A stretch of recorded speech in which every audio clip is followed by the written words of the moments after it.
MLC రాజీనామా వ్యవహారంలో single bench తీర్పుపై హైకోర్టుని ఆశ్రయించారు ఏపీ మండలి చైర్మన్ మోషన్ రాజు. పిటిషన్ని స్వీకరించిన ఉన్నత న్యాయస్థానం తదుపరి విచారణను ఈ నెల 18కి వాయిదా వేసింది. ఇంతకీ హైకోర్టు సింగిల్ బెంచ్ తీర్పు ఏంటి, దానిపై మండలి చైర్మన్ కున్న అభ్యంతరాలేంటి, ఇప్పుడు రాజీనామా చేసిన ఎమ్మెల్సీల వ్యూహం ఏ రకంగా ఉండబోతోంది? మేము పార్టీలు మారాం, మా పదవులకు చేసిన రాజీనామాలు ఆమోదించాలని డిమాండ్ చేస్తున్నారు ఏపీలో 6 ఎమ్మెల్సీలు. అటు మండలి చైర్మన్ మోషన్ రాజు మాత్రం ఎటూ తేల్చడం లేదు. దీంతో చైర్మన్ వైఖరికి నిరసనగా హైకోర్టును ఆశ్రయించారు జయమంగళ వెంకటరమణ. ఈ క్రమంలో వెంకటరమణ రాజీనామాపై 4 వారాల్లో నిర్ణయం తీసుకోవాలని ఆదేశాలు జారీ చేసింది ఉన్నత న్యాయస్థానం. దీంతో రాజీనామా చేసిన 6 ఎమ్మెల్సీలను ఇటీవల పిలిచి విచారించారు మోషన్ రాజు.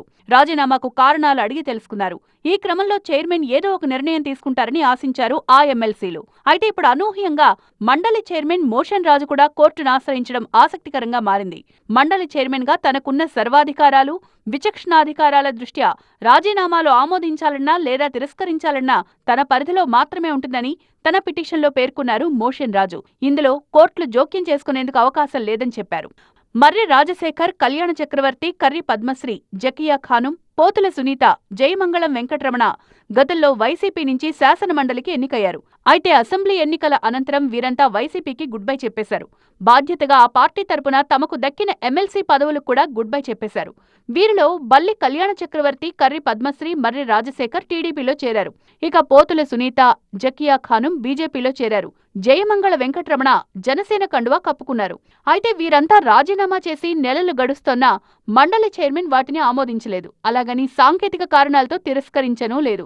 ఈ క్రమంలో జకియా ఖానుం పదవీకాలం ఇంకా 6 నెలలే ఉన్నందున రాజీనామాల వల్ల ఉపయోగం లేదని ఆమెకు సూచించారు చైర్మన్. ఇప్పుడు రాజీనామా ఆమోదించినా కొత్త నోటిఫికేషన్ వచ్చే సమయం లేదనే విషయాన్ని వివరించారు. దీంతో తన రాజీనామా ఉపసంహరణకు అంగీకరించారు జకియా ఖానుం.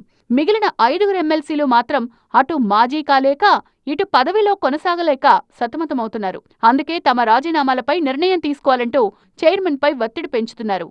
మండలి చైర్మన్ మోషన్ రాజు వైఖరి వెనుక బలమైన రాజకీయ కారణాలే ఉన్నాయి. అసెంబ్లీ ఎన్నికల్లో 11 సీట్లకే పరిమితమైన వైసీపీకి మండలిలో స్పష్టమైన మెజార్టీ ఉంది. అయితే ఈ 6 సభ్యులు రాజీనామా చేస్తే ఆ స్థానాలు ఖాళీ అవుతాయి. వాటి స్థానంలో అధికార పార్టీ నేతలే ఎన్నికవుతారు. అదే దారిలో మరికొందరు ఎమ్మెల్సీలు కూడా నడిచే అవకాశం ఉంది. అందుకే తన చేతిలో ఉన్న పవర్ ని అడ్డం పెట్టుకుని మండలిలో పార్టీ బలహీనం కాకుండా చూస్తున్నారనే ప్రచారం జరుగుతోంది. అయితే ఎన్నాళ్లిలా రాజీనామాలకు ఆమోదం తెలపకుండా పెండింగ్ లో పెడతారన్నదే అంతు చిక్కని ప్రశ్న. ఇప్పుడు ఈ వ్యవహారంలో చైర్మన్ కూడా కోర్టును ఆశ్రయించడం రాజకీయంగా ఆసక్తి రేపుతోంది. మరి ఈ నెల 18న హైకోర్టు ఏం డిసైడ్ చేస్తుందో చూడాలి.